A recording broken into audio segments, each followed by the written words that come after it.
마태복음 24장 37절로 39절 같이 읽겠습니다.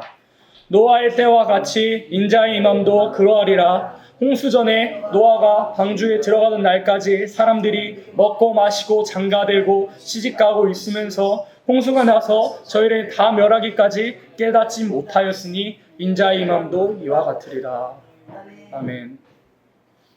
노아의 때와 같이 인자의 임함도 그러하리라고 마태복음 24장에서 특별히 예수님께서 말씀하셨습니다. 여러분들도 알고 계시듯이 마태복음 24장은 예수님께서 다시 오실 때의 형편이 어떻게 될 것이냐에 대해서 특별히 말씀하셨는데, 마태복음 24장 37절로 39절부터 예수님 다시 오실 때는 특별히 노아의 때와 같이 예수님 다시 오실 때도 같다 이렇게 말씀하십니다. 노아의 때가 어떠했습니까? 물심판을 베푸셨던 하나님께서 천지 만물을 창조하시고 사람을 창조하시며 사람에게 복을 주셨고 아담과 하와에게 모든 것을 다 채워주셨지만, 아담과 하와가 하나님께서 딱 금하신 선악과를 먹음으로 말미암아서 에덴 동산에서 쫓기게 되고 죄와 사망과 저주가 찾아오게 됐습니다. 그렇지만은 고린도전서 15장 45절에 기록하신 대로 아담은 산 영이 되었다고 하신 것 같이 아담과 하와의 그 영은 살아있는 겁니다. 그 영은 살아있어서 죽어도 그 하나님의 긍휼로 말미암아서 다시 십자가로 이루신 그 보혈의 공로 말미암아서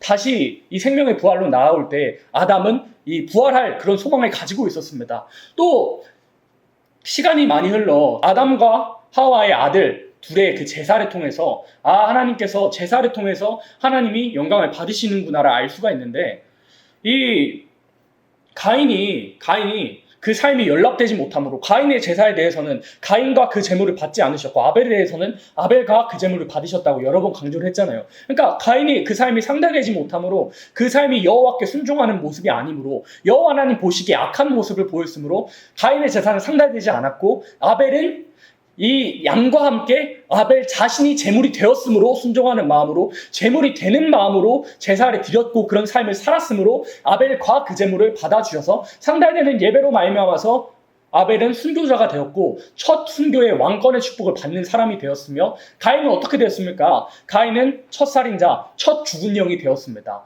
이 몸도 영도 다 죽게 돼버리는, 다 지옥불에 떨어지고 마는 그런 죽은 영이 되었습니다마는 하나님 보시기엔 이제는 의의 후사가 없는 겁니다.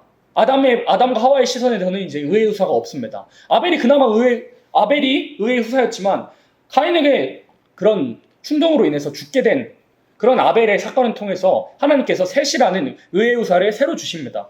시간이 흘러서 셋의 후사와 이 가인의 후사, 그러니까 가인의 딸들이 나게 되는데, 셋의 후사들이, 그러니까 셋의 계통, 거룩한 의의 계통들이 세상의 딸들을, 사람의 딸들을 보고 취하게 되는 그런 일들이 있었습니다. 이 그림과 같이 이 왼쪽에 있는 사람은 셋의 후손들이고 셋이고, 오른쪽 그림은 가인의 후손들인데, 셋의 후손과 가인의 후손이 이 연합하려고 하는 그런 일들이 벌어졌다는 것을 성경을 통해서 알 수 있습니다. 그래서 노아할 때 어떠했느냐? 하나님께서 이 모든 시대에도 마찬가지지만 하나님께서는 시대에 따라 법을 주시고 법에 따라 역사하시는데, 이 의의 후사를 주셨음에도 셋의 후손들이, 산 영의 계통들이, 영이 살아있는 계통들이 영이 죽은 사람들과 의합하려고 하는 것을 볼 때 사귀려고 하고 이 유욕을 따라서, 안욕을 따라서, 정욕을 따라서 살아가려는 것을 볼 때, 합하려고 하는 것을 볼 때 하나님께서 노하셨다라는 것이 노아의 때의 상황이라는 겁니다. 이 원리는 오늘날의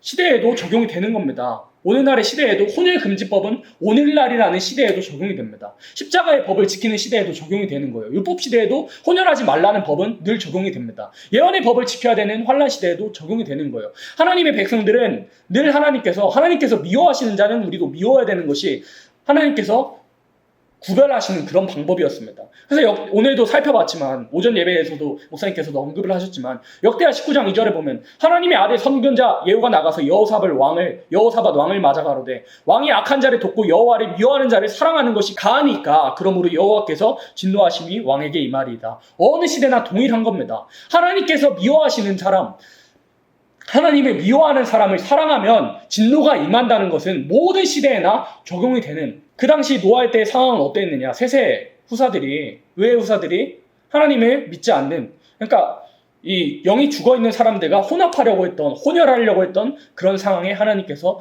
노하셨다 이겁니다. 그 상황에서 노아는 어떠한 사람이었습니까? 그러나 하나님의 은혜와 긍휼을 입은 사람이었습니다. 그래서 창세기 6장 상황에 보면은 창세기 6장 1절에 사람이 땅에 번성하기 시작할 때 그들에게서 딸들이 나니 하나님의 아들들이 사람의 딸들의 아름다움을 보고 자기의 좋아하는 모든 자로 아내를 삼는지라 이렇게 말씀을 하셨습니다. 또 5절로 9절 말씀 볼까요? 여호와께서 사람의 죄악이 세상의 관용함과 그 마음의 생각에 모든 계획이 항상 악한 뿐임을 보시고 땅 위에 사람 지으셨음을 한탄하사 마음에 근심하시고.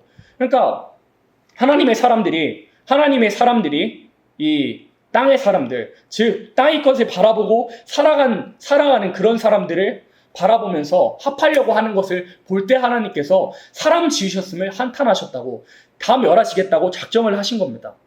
그러나 7절에 뭐라고 되어 있어요? 가라사대 나의 창조한 사람을 내가 지면에서 쓸어버리되 사람으로부터 육축과 기는 것과 공중의 새까지 그러하리니 이는 내가 그것을 지었음을 한탄함이니라 하시니라. 그러나 노아는 여호와께 은혜를 입었더라. 이렇게 말씀하십니다.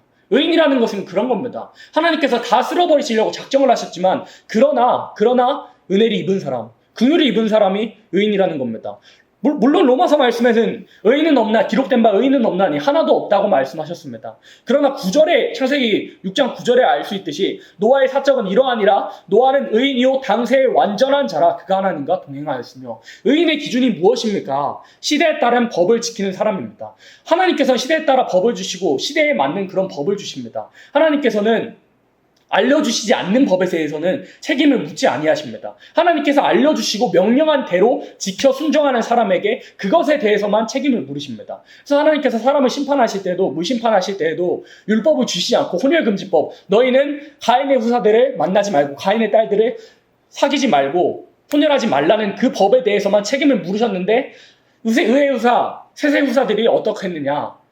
눈에 좋아 보이는 대로 아름다움을 보고 딸들을 취하여서 심판에 받게 되었다 이겁니다. 이것을 통해서 알 수 있듯이 하나님의 그런 심판과 책임을 물으시는 데는 시대에 따른 법을 주시는데 그 법에 대하여서 순종을 했느냐 순종하지 않았느냐에 대해서만 하나님께서 책임을 물으신다. 그렇다면 그 법에 따라서 시대에 따른 법을 순종하는 사람은 의인이고 순종하지 않는 사람은 악인이다 이 말입니다. 그러면 이 노아 시대의 형편을 살펴보면은 베드로후서에서 기록한 대로 예수님께서 옥에 내려가셨잖아요. 옥에 내려가셔서 이 노아 시대 때 죽은 그런 세세 후사들에게 전파를 하셨는데, 그러면은 혼혈 금지법을 안 지켰음에도 불구하고 하나님께서 시대가 변화해서 노아에게 방주에 타라고 명령을 하셨지만 노아가 의의 후사가 되어서 믿음으로 말미암아서 경고를 하셨다고 히브리서 말씀에 기록된 대로 경고를 했지만 그 경고를 듣지 않았던, 그러니까 혼혈 금지법은 지켰으나 노아의 방주의 법은 지키지 아니하였던 사람들 어떻게 되었느냐? 육체가 죽게 되었다 이 말입니다. 그래서 다시 한번 반복되는 이 심판에는 이 시대에도 똑같다 이 말입니다. 이 베드로후서에 기록하신 대로 혼혈금지법은 지켰지만 방주에 들어가라는 명령을 지키지 아니하였던 사람들은 물로 다 쓸어버리셨던 것처럼 말세에도 육체가 죽어가는 사람들은 모습은 뭐냐면, 기독교인이라도 이 십자가의 법은 지켰을 때 분명히 예수님께서 예언의 말씀을 읽고 듣고 지키는 자가 심판의 때를 면할 수 있고 왕권의 축복을 받을 수 있고 새 땅을 밟을 수 있고 천년왕국의 혼인잔치의 그 축복을 받을 수 있고 재앙을 피할 수 있다라고 분명히 요한계시록과 선지서의 말씀대로 명령하셨지만 예언의 말씀을 지키지 않는 사람들은 육체가 죽게 되었다 이 말입니다. 그래서 마태복음 24장 같이 노아의 때와 같이 인자의 임함도 그러하리라. 그럼 사람들의 형편도 똑같은 겁니다. 창세기 6장 5절에서 사람이 그때 사람이 죄악의 세상의 관용함과 그 마음의 생각에 모든 계획이 항상 악할 뿐임을 보시고 하는 그 상황이 말세에도 많은 사람들의 모습에서 동일하게 적용이 된다는 겁니다. 과연 하나님을 믿는다는 사람, 교회에 출입하는 사람이라 할지라도 그 모든 생각과 모든 경영하는 것들이 악하다. 이것이 노아의 때와 같이 인자의 임함도 그런 상황이 된다라는 것을 마태복음 24장에서 분명히 말씀한 겁니다. 그렇다면 악인은 모든 생각과 계획이 악한 사람인데, 그럼 반대로 의인은 어떤 사람이냐? 시대에 따른 법을 지키는 사람이에요. 첫 번째는. 두 번째는 모든 계획이 선하여서 하나님의 뜻과 같은 사람이 의인이다. 그러니까 악인이 모든 계획이 악한 사람이라면 의인은 모든 계획이 선하여서 하나님의 뜻과 하나님의 계획에 따라서 살아가는 사람이 의인이라는 것을 알 수가 있습니다. 그래서 하나님께서 인정하시는 의인이 무엇이냐? 시대마다 주시는 하나님의 말씀, 하나님의 법을 순종하여서 바뀔 줄 아는 사람, 더 진보할 수 있는 사람이 하나님 보시기에 의인이다 라는 것입니다. 그래서 히브리서 11장 7절 말씀에 보면 믿음으로 노아는 아직 보지 못하는 일에 경고하심을 받아 경외함으로 방주를 예비하여 그 집을 구원하였으니 이로 말미암아 세상을 정죄하고 믿음을 쫓는 의의 후사가 되었느니라. 그러니까 노아는 보지 못한 일에 경고하심을 받아서 선지자로서 미리 하나님의 음성으로 하나님께서 이 세상을 심판하시겠다는 그런 음성을 듣고 그 음성을 전파하였던 노아였습니다. 그러나 그 음성을 듣지 않았고 오히려 바보라고 욕하고, 아니 이렇게 마른 하늘에 구름 한 점 없는 하늘에 비가 어떻게 쏟아지냐고 비방했던 사람들은 다 쓰러졌습니다. 역사서에는 이렇게 기록하죠. 하나님께서 부지런히 선지자들을 보내셨으나 그 선지자들을 욕하고 비방하고 멸시하며 죽이기까지 하였으므로 그 하나님의 진노가 만회할 수 없게 돼서 아수르 사람, 갈대아 사람을 불러서 백발로홍도 아끼지 않는 그런 심판을 베푸셨다고 분명히 역사서에 기록이 되어 있습니다. 말세도 똑같고 노아의 때도 똑같았습니다. 하나님의 음성을 듣고 다 심판하시겠다는 그런 음성을 듣고 경고하였던 노아의 말을 멸시하였던 사람들은 이 혼혈금지법을 지킨 하나님의 백성들이라도 육체가 다 죽었습니다. 하나님의 법을 지켜서 이 혼혈금지법을 지켰고 하나님의 말씀을 경외했던 이 셋의 후손들이 그 계통을 따라서 살아가고 또 가인의 딸들과 혼연하지 않았던 사람들이라 할지라도 노아의 경고를 듣지 않아서, 선지자의 경고를 듣지 않아서 망한 것이 오늘날에도 반복이 된다 이겁니다. 그래서 예언의 말씀을 알고 이 예언의 말씀을 지키지 아니하면, 이 법을 지키지 아니하면, 이 선지자들의 말을 듣지 아니하면 그와 같이 육체가 죽게 된다. 하나님의 백성이라도 이 예수의 피로 말미암아서 천국의 시민권이 확정된 사람들도 그 구원은 뺏어가지 못하지만, 하나님께서 정말 생명책에 이름이 농명되게 하셨다면, 이름이 기록되게 하셨다면 그 영혼은 어떻게 하지 못하지만 육신은 꼭 알 것이다 라는 것이 노아의 때의 교훈이라는 것입니다. 그래서 마태복음 24장 38절에 홍수 전에 노아가 방주에 들어가던 날까지 사람들이 어떻게 했다 그랬어요? 먹고 마시고 장가들고 시집가고 있으면서 홍수가 나서 저희가 다 멸하기까지 깨닫지 못하였으니 인자의 임함도 이와 같으리라. 이 말씀은 시집가지 말라는 말이 아닙니다. 장가들지 말라는 말이 아닙니다. 먹고 마시지 말라는 말이 아닙니다. 땅의 것에 매몰되어서 하나님의 경고하심에 관심치 아니하였던 그런 사람들의 모습을 지금 예수님께서 지적하고 계시는 겁니다. 그래서 마지막 때에는 어떻게 되는 것이냐? 사람들이 이 땅의 것에 매몰이 되어서 이 땅의 것에 미쳐가지고 의의 후사, 세세 후손들인 그런 산영의 계통의 하나님의 백성이라 할지라도 이 하나님께서 죄로 말미암아서 이 땅을 불로써 심판하신다는 그 경고를 들었을 때, 아니 지금 내가 이렇게 잘 살고 있는데 하나님께서 복을 주셔서 이렇게 평안하고 정말 아무 걱정 없이 평안하게 잘 살고 있는데 무슨 심판이냐 하면서 대적한다는 것입니다. 마치 노아의 때와 같이 대적을 한다 이 말입니다. 그래서 예수님께서 다시 오실 상황에도 이와 같게 된다는 것입니다. 그러나 하나님께서 노아에게 경고하신 대로 이 노아 방주가 다 만들고 나서 사람들은 아무도 들어오지 못하고 노아의 가정 8가족만 타고 나서 그 문이 닫히게 되었을 때 정말 하늘의 창을 여시고 심판의 시작이 되었습니다. 이와 같이 하나님께서 이 작정해 놓으신 그 때를 지나면은 이 하나님의 긍휼하심도 때가 있고 기한이 있다는 것을 우리가 알아야 된다는 것이죠. 그래서 오늘이라는 삶 속에서 38절의 말씀처럼 홍수 전에 노아가 방주에 들어가던 날까지 사람들이 먹고 마시고 장가들고 시집가고 있으면서 나는 그 구절의 대상이 우리가 되지 않도록 노력을 해야 되는 겁니다. 전도서 말씀에서는 이런 말씀이 있잖아요. 이 사람이 얻을 때가 있고 버릴 때가 있고 하나님께서 때와 기한을 정해두시고 시때마다 하나님께서 좋게 하셨다는 그런 말씀이 있습니다.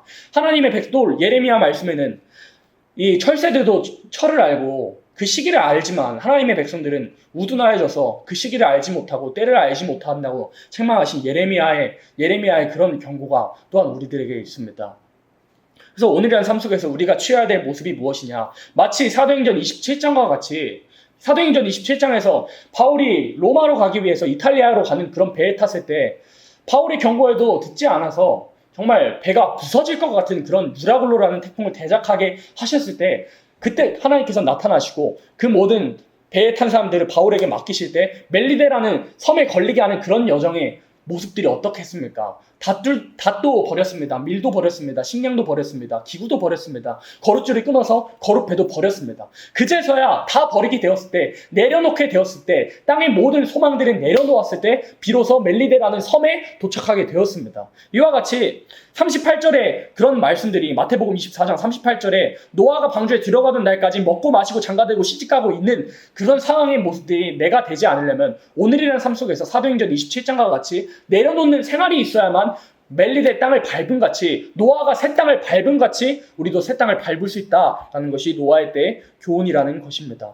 그래서 마태복음 24장 44절에는 이러므로 너희도 예비하고 있으라. 생각지 않을 때에 인자가 오리라. 충성되고 지혜 있는 종이 되어 주인에게 그 집 사람들을 맡아 때를 따라 양식을 나눠줄 자가 누구뇨. 주인이 올 때에 그 종의 이렇게 하는 모습을 보면 그 종이 복이 있으리로다. 때를 따라 양식을 나눠주는 사람이 또한 되어야 됩니다. 노아가 마치 혼혈금지법을 지켰던 백성들에게, 이 하나님의 백성들에게 또 다시 한번 노아의 방주의 법을, 그런 방주의 법을 전파했던 것처럼 십자가의 법을 지키며 살아가고 있는 오늘날 교회들에게 노아와 같이 의의 유사가 일어나지 않는 일에 경고하심을, 히브리서 말씀대로 경고하심을 받아 경고한 노아처럼 우리도 경고를 해야 된다. 믿음의 선지자였던 노아처럼 우리도 예언의 말씀을 읽고 듣고 지키지 아니하면 심판의 때를 면하지 못한다 라고 경고를 해야 된다는 것이 마태복음 24장의 말씀이라는 것입니다. 그래서 이와 같은 말씀들을 생각지 아니하고 지키지 아니하면, 예언의 말씀을 지키지 아니하면 노아의 때와 같이 혼혈금지법은 지켰으나 노아의 방주의 법에 지키지 아니하여서 다 멸망한 하나님의 백성, 이 혼혈금지법을 지켰던 모든 생명들과 같이 육체는 다 죽게 된다는 것이 정말 무섭고 두려운 때라는 것입니다. 그래서 히브리서 10장 27절로 29절에 정말 두려운 말씀이 나옵니다. 오직 무서운 마음으로 심판을 기다리는 것과 대적하는 자를 소멸할 맹렬한 불만이 있으리라 라는 무서운 말씀들이 있습니다. 이 뒷구절의 말씀들은 여러분들이 아시는 것 같이 모세의 법을 폐한 자도 두세 증인을 인하여 불쌍히 여김을 받지 못하고 죽었거든. 하물며 하나님의 아들을 밟고 자기를 거룩하게 한 언약의 피를 부정한 것으로 여기고 은혜의 성령을 욕되게 하는 자에 당연히 받을 형벌이 얼마나 더 중하겠느냐 너희는 생각하라. 이런 무서운 말씀들이 있습니다.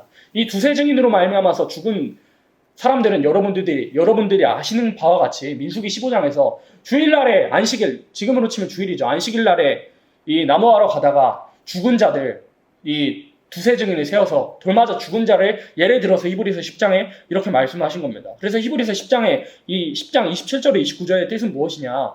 오직 무서운 마음으로 심판을 기다리는 것과 맹렬한 불만 남아있는데 너희가 이 안식일을 온전하게 지키지 못해서 죽어간 사람들이 그렇게 죽었거늘 앞으로 있는 심판은 예수님께서 그 피로, 아들의 피로 너희를 거룩하게 하셨지만 하나님의 말씀을 지키면서 살아가지 않는 그런 모습을 계속 보이면 너희가 받을 심판은 얼마나 무섭겠느냐. 이 죄는 아들을 밟는 죄에 해당한다 라고 히브리서 10장 27절로 29절에 말씀하고 계신 겁니다. 불심판을 기다리고 있는 여호와의 날을, 어둠과 같은 그런 여호와의 날을 기다리고 있는 우리들은 이 십자가의 법에서 더 나아가서 성령의 9가지 열매의 터 위에서, 십자가의 터 위에서 예언의 말씀을 읽고 듣고 지켜야만이 노아의 가정처럼 피할 수 있다. 이게 노아의 때라는 것입니다. 두 번째는 무엇입니까? 롯의 때입니다. 이 그림 잘 보이시죠? 뒤에서도. 이 롯의 때 정말 하나님께서 구원하신, 정말 극적으로 구원하신 롯의 때의 상황은 어떻게 되었느냐에 대해서 또 누가복음 17장에 저술하게 하셨죠. 누가복음 17장 28절로 29절 같이 읽겠습니다. 또 롯의 때와 같으리니 사람들이 먹고 마시고 사고 팔고 심고 집을 짓더니 롯이 소돔에서 나가던 날에 하늘로서 불과 유황이 비오듯 하여 저희를 멸하였느니라. 아멘. 롯의 때의 상황이 어떠했습니까? 아브라함의 소유가 많아져서 이 아브라함의 조카였던 롯과 이 아브라함의 목자와 롯의 목자가 다투는 그런 일이 발생하게 됐을 때 아브라함이 우리가 같은 고륙인데 이렇게 다투는 것이 맞느냐? 네가 좌하면 난 우하리라 하는 그런 유명한 말을 하고 롯과 갈라지게 됩니다. 롯은 어떠한 땅을 선택했습니까? 그 당시에는 롯이 땅을 선택할 당시에는 그 소돔과 고모라 선택한 그 땅이 이 여호와의 동산과 같아서 이 롯이 그 당시 보시기에는 아름다운 땅이었습니다. 그래서 롯은 이 소돔과 고모라로 변해 그 땅으로 나아갑니다. 근데 그 시간이 지나서 소돔과 고모라는 남색하는 땅, 정말 유교과 정욕과 동성애가 차고 넘치는 하나님 보시기에 정말 가장 큰 악이라고 할 수 있는 창조의 질서를 거스리는 그런 죄악을 범하는 그런 땅이 되고 맙니다. 동성애의 이 죄악은요, 하나님의 창조의 법칙을 무시하는 그런 질서를 방해하는 그런 죄입니다.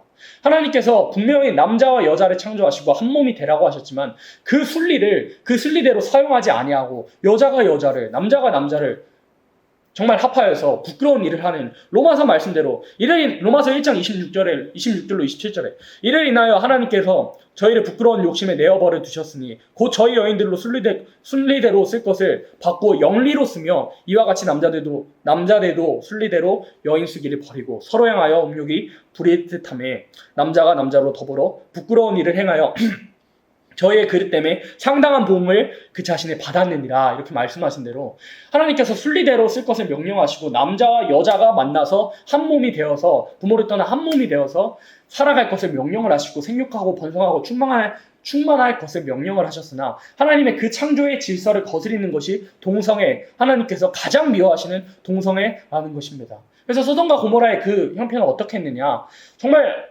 사람이 보기에는 정말 아름다운 도시였습니다. 아름다운 성이었고 정말 삐까뻔쩍한 그런 성이었을지는 몰라도 그 내막을 들여다볼 때 동성애가 넘치고 정말 유욕대로 눈에 보이는 대로 살아가고 성적 타락이 있었던 도시였다 이 말입니다. 이 얼마나 폐허가였으면 이 롯을 구원하러 온 하나님의 사자를 보고 어떻게 말하느냐, 그 사람들이 창세기 19장 5절에 보면 롯을 부르고 그에게 이르되 이 저녁에 네게 온 사람이 어디 있느냐, 이끌어내라, 우리가 그들을 상관하리라, 이렇게 말합니다. 그러니까 이 상관이 뭐냐면 이 관계에서 상관하고 인간관계를 맺어가는 그 상관이 아니라 세상에 여호와께서 보내시는 사자를 보고 우리가 저 사람을 향해서 동침하고 싶다 이런 말을 하는 겁니다. 이 상관이 그 인간관계에서 있어서 상관이 아니라 여호와의 사자를 보고 동침하고 싶다라는 그런 의미를 가지고 있습니다. 세상에 얼마나 폐역한 땅이었으면, 소돔과 고모라가 얼마나 폐역했으면 하나님의 사자를 보고 동침하고 싶다라는 말을 롯에게 하는 그런 상황이었습니다. 롯을 구하러 온 여호와의 사자를 보고 저 사람과 이 상관하고 싶다, 동침하고 싶다라고 문을 두드리는 그런 형편이었다는 것입니다. 이와 같이 롯의 때와 같이 오늘날의 때도 그리한 겁니다. 얼마 전에 7월 18일에 이 목사님께서도 잠깐 언급을 하셨지만 이 동성 부부라고 말하기도 뭐하지만 그런 부끄러운 짓을 하는 그 두 사람이 이성 부부와 같은 권리를 줄 것을 대법원에서 인정했다는 그런 판결을 했다는 그런 것을 목사님을 통해서 전해 들었습니다. 이와 같이 오늘날 대한민국에서도 벌어지는 일이 정말 소돔과 고모라보다 더 폐역한 그런 일들이 우리 눈앞에 벌어지고 있습니다. 세상에 이 남자와 여자가 만나 아름다운 가정을 이룬 그런 가정들이 받는 혜택을 이 정말 동성 부부라고 말하기도 부끄럽고 정말 입에 담기도 싫은 그런 사람들이, 그런 두 남성이 같은 혜택을 받고 싶다라고 이 소송을 걸었을 때 대법원 판결에서 그렇게 이 남자와 여자가 만나 아름다운 가정을 이룬 그런 사람들이 받는 혜택을 너희도 받아라라는 판결을 내린, 정말 이제는 동성혼이 합법화되는 것이 얼마 남지 않는 것을 우리 눈으로 바라보고 있습니다. 예수님께서 말씀하신 대로 인자의 마음이 롯의 때와 같이, 소돔과 고모라의 때와 같이 폐역하여진 정말 동성애, 그러니까 남색하는 일이 정말 아무렇지 않게 되는, 분명 2010년대 초반까지만 해도 이 동성애라는 말을 하면 정말 역겨워하고 하지 말아야 할 짓을 하는 그런 죄되듯이 이 기독교인이 아니라도 죄스럽게 여겼는데, 정말 이 파의 세력들이 이 성이라는 것을 들고 나와서 이 젠더 감성이라고 하는 그런 것들을 통해서 저 사람들을 차별하면 안 된다. 저 사람들은 그 사람들이 주장하는 게 뭐냐면, 저 사람들은, 동성애를 하는 사람들은, 홍석천이라는 사람들도 여러분 아시잖아요. 홍석천이라는 사람들도, 흔히 게이라고 말하는 사람들도 거의 다 어렸을 때 동성폭행을 당해서 그것에 그 쾌락이 빠져나오지 못해서 동성애자가 된다고 하는 그런 연구 결과를 들어서 저 사람들은 불쌍한 사람이다. 그러니까 우리가 차별하지 말고 저 사람들 하는 것을 그냥 아름다운 부부처럼 바라봐 주자 하는 정말 유혹들이 정말 당연하듯이 이제는 동성애가 이 정상적인 결혼을 하는 사람들이 받는 혜택과 같은 혜택을 받을 수 있는 그런 지경에까지 이르는 오늘날의 모습입니다. 예수님께서 말씀하신 대로 소돔과 고모라의 때와 같은 정말 패역한 시대가 오늘날에 되어서 누가복음 17장 29절처럼 소돔에서 나가던 날에 하늘로서 불과 유황이 비오듯 하여 저희를 멸하였느니라 하신 그런 불심판이 다시 한번, 그때에는 그 성읍만 하나님께서 불태우셨지만 이제는 전 세계가 소돔과 고모라처럼 되어서 동성애가 넘쳐나고 남색하는 일이 넘쳐나고 유욕이 넘쳐나고 아름다운 니느웨 같은 또 바벨론과 같은 눈에 보이게 아름다운 것만, 하나님의 백성이라도 아름다운 것만 쫓아가는 그런 만회할 수 없는, 하나님의 심판을 만회할 수 없는 그런 날이 오늘이란 날에 다가오는 것을 우리의 피부로 느껴질 때, 아, 정말 롯의 때와 같이 오늘이란 날에 롯의 때와 같이 되었구나, 예수님께서 다시 오실 때가 되었구나라는 것을 우리가 알 수가 있습니다. 그래서 예수님께서 롯의 때와 같다고 하셨는데 롯의 때 어땠습니까? 이 창세기 19장에서 롯이 남색하던 사람들이 문을 두드리면서 롯의 가정을 구하러 온 천사들을 상관하고자 하니까 롯이 뒷문으로 나가가지고 남색하는 사람들에게 내가 남자를 가까이 하지 않는 딸을 줄 테니까 제발 물러가라 하니까 오히려 문을 부수듯 하여 이 사자들에게 나아가려고 하니까 여호와의 사자가 황급히 롯의 손을 이끌고 나아가는 그런 일들이 있었죠. 그래서 여호와의 사자가 말하기를 이 롯에게 너희 자녀들과 사위들에게 명하여서 속히 이 성읍을 빠져나가서 여호와의 소돔과 고모라 멸하심을 그 멸하시는 그때 성읍에서 나와서 그 심판을 면하라 하고 말하니까 롯이 사위들에게 이 성이 망한다라는 예언을 하니까 이 성이 없어진다, 이 소돔과 고모라를 하나님께서 심판하신다 이렇게 말하니까 사위들이 뭐와 같이 여겼다 그랬습니까? 농담과 같이 여겼다 그랬습니다. 롯의 그 예언을 이제 하나님께서 곧 이 소돔과 고모라를 남색하는 일로 말미암아서 다 쓸어버리신다고 여호와의 사자를 통해서 내게 말씀하셨다라고 말하니까 롯의 사위가 농담같이 여겼다 그랬습니다. 왜 농담같이 여겼다 그랬겠어요? 소돔과 고모라는 여러분들이 아시다시피 롯이 처음 갔을 때 이 소돔과 고모라는 여호와의 도사처럼 아름다운 땅이라 그랬습니다. 이 롯의 사위 입장에서는 이 당시 지금 살고 있는 그런 생활이 주변 사람들만 좀 죄악된 것을 그냥 부대끼면서 그냥 이 신경만 끄고 살면 아름다운 땅이었거든요. 당장 먹고 마시는 것이 풍부하고 눈에 보이는 것이 아름다웠던 그런 땅이었기 때문에 그런 경고들이 현실로 다가오지 않았다는 것입니다. 예수님께서 라오디게아 교회를 책망하실 때 안약을 바르라고 하십니다. 벌거벗은 것을 알고 네가 부자가 아닌 것을 좀 깨달으라고 안약을 바르라고 하십니다. 그 말의 참 의미가 무엇일까요? 안약을 바르라는 것은 라오디게아 교회의 모습을, 이 잔재를 저도 찾아봤지만 정말 의리의리한 성과 같은 그런 교회였지만, 정말 육적으로는 부자인 교회였지만 하나님을 섬기는데, 예수님을 섬기는데, 이 복음을 전파하는데, 교회로서의 사명을 감당하는 데는 정말 거지 같았던 그런 모습의 라오디게아 교회의 모습이었습니다. 그러나 라오디게아 교회인들의 형편은 어땠습니까? 자기들이 부자인 줄 알았습니다. 예수님께서 주시는 축복 내가 받아 누리고 있는데 예수님께서 다시 오시는 일에 내가 무슨 상관이 있을까라고 살아갔던, 당장 눈에 보이는 것에만 치중되어 살아갔던 라오디게아 교인들에게 안약을 바르라고 권하십니다. 안약을 바르라고 권하시는 말씀들이 우리에게도 적용이 되는 겁니다. 내가 지금 내 삶이 평안하여서 정말 무뎌진 재림의 소망들이 안약을 바름으로 내가 벌거벗은 몸과 같이 이 땅의 소망으로 벌거벗었다면 자꾸자꾸 성도들의 옳은 행실로 말미암아서 우리가 마땅히 드려야 할 예배로 말미암아서 그런 말씀과 기도로 말미암아서 하나님의 말씀을 읽고 듣고 지키는 생활로서 봉사하는 마음으로, 희생하는 마음으로 교회를 섬기는 일로서 자꾸자꾸 비워야 됩니다. 예수님의 재림을 누가 맞이하느냐 할 때 옷 입은 사람이 맞이합니다. 벌거벗은 사람은 맞이하지 못할 것을 라오디게아 교회를 통해서 말씀하신 겁니다. 베드로가 부활하신 예수님을 만났을 때 어떤 모습으로, 변화되신 예수님을 어떤 모습으로 맞이했어요?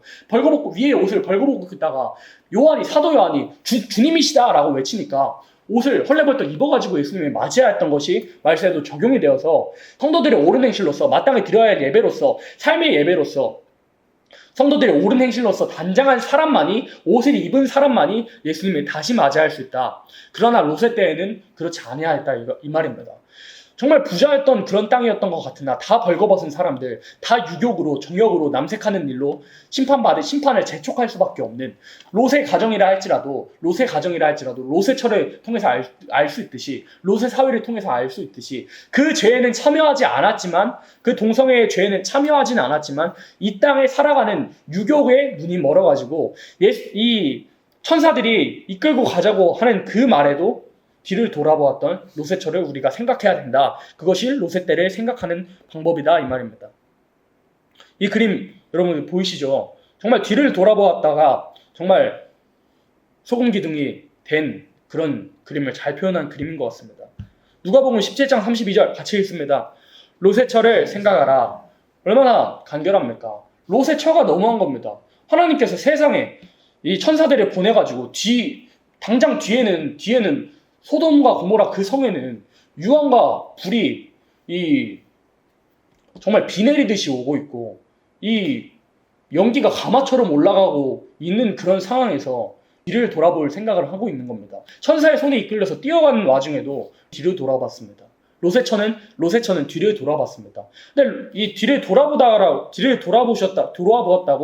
분명히 창세기 19장에 기록하셨는데, 이 원어적인 의미가 이 한 번 돌아봤다 이런 의미가 아니라 주시하고 주목하답니다. 그러니까 뒤를 돌아봤다는 게 잠깐 돌아본 게 아니라 그 뒤에 이 소돔과 고모라에 이 자신이 소유하고 있었던 재물이 잠깐 돌아본 게 아니라 세상에 하나님께서 하나님의 사자를 보내서 그 손에 이끌려서 탈출하게 하시는 그런 와중에 뒤를 돌아봐서 자신의 재물을 주목하고 주시하고 주저하고 있었다라는 것입니다. 뒤를 돌아본 게 잠깐 본 게 아니고 원어의 의미에서 알 수 있듯이 주목하고 주시하였던 롯의 처였습니다. 당장 이 소돔과 고모라가 하나님의 그런 진노를 만회할 수 없게 된 진노로 말미암아서 이 유황과 이 심판한 그 불이 떨어지고 있는 와중에도 뒤를 돌아봐서 한 번 돌아본 정도가 아니고 돌아봐서 주목하고 주시하고 심판받고 있는 그 땅을 향하여서 주저하고 있었던, 땅의 것을 인하여서 주저하고 있었던 롯의 처의 모습이라는 것입니다. 말세에도 동일합니다. 롯의 처처럼 뒤를 돌아보는, 땅의 것을 생각하는 사람이 분명히 있을 것을 예수님께서 경고하시면서 롯의 처를 생각하라 이렇게 말씀하신 겁니다. 심판의 피할 자의 모습은 하나님께서 구원하시고 이끌어내실 때 하나님의 경고를 온전히 받아들이고 땅에 대한 미련을 버리는 사람이 롯의 가정같이 그 불심판을 피할 수 있다는 것을 들어서 인자의 임함은 노아의 때와 같고 롯의 때와 같다 이렇게 말씀을 하신 겁니다.